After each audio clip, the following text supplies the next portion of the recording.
At the same time, one gets the feeling, and I get the feeling being on a majority white campus, that today's students are nowhere near the activists they were in the period you're talking about or in the previous 1960s. It's a different world, different demands on them, different expectations of them. But nonetheless, the level of activism much lower.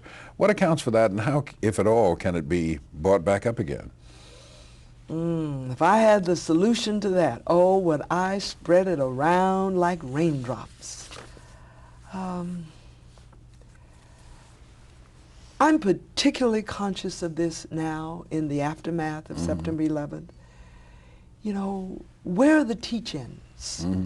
And I'm not saying that we should have organized teach-ins that condemn the U.S. involvement in Afghanistan. Where are the teach-ins? Where both sides are raised, in support and in opposition. Where the questions that were so much a part of the academy that I grew up in and that I participated in. Frankly, folk have gotten kind of comfortable and in many ways, I think, more afraid to raise questions now than ever before. Perhaps students are right.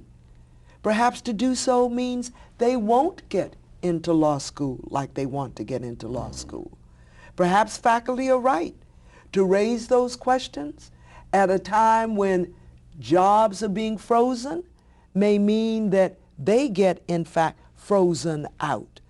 Perhaps it is a climate now, both of comfort in their new career possibilities and fear that to raise questions will threaten all of that. That may be a part of it.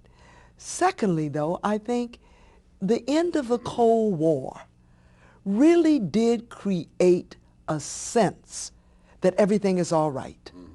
You know, we have no more enemies. There's nothing to protest against anymore. The war in Vietnam is over. America is just fine. That's really shameful for us to fall into that. And by us, I do mean the academy. Do you think it also may stem from young people thinking that while earlier generations were able to shift things, change things, end segregation, that they are not capable of doing it, that you can't fight City Hall now the way you used to be able to, that institutions are more rigid, more resistant? So not only is there danger to your career, your life choices, so on, but it's futile. I really do, and I'm really grateful to you for raising it because it is a strong sense that I have.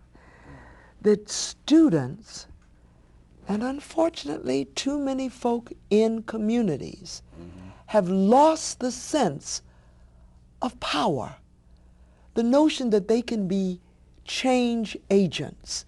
You see, I grew up, to bring full circle to an earlier part of our conversation, where it was assumed it was only a matter of time.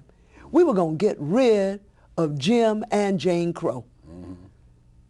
And today, folk don't act as if they feel they can really reinvent their lives, reformulate their institutions.